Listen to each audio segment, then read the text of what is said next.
الو، انت بتقول ايه؟ الواد سيف جعفر ادى المرتضى بالشلوت يا راجل؟ وايه تاني؟ لا لا لا، دي مش هينفع نقولها، كفايه الشلوت. مرتضى خلاص اتجنن، سيف جعفر جننه، عمال يكلم نفسه ويقول سيف جعفر، سيف جعفر، هتقولي الواد ده.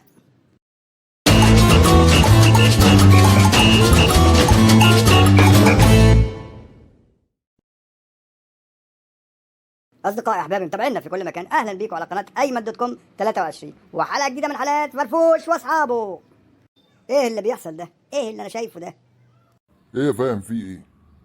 وانتوا ما تعرفوش مصر كلها بتتكلم عن الموضوع ده؟ سيف جعفر عملها وخلع. هو يعني سيف جعفر لوحده؟ ما يوسف اسامه برضه عملها. لا بس حركه الواد سيف جعفر دي عملها ايه؟ دي طلعت في النافوخ.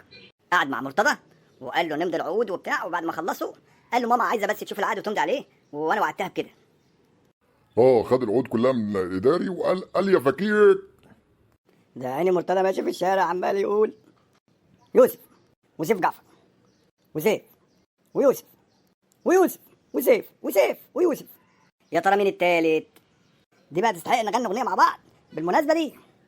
سطلانا سطلانا سطلانا يا مرتضى يا يا مرتضى سطلانا سطلانا سطلانا يا مرتضى يا مرتضى.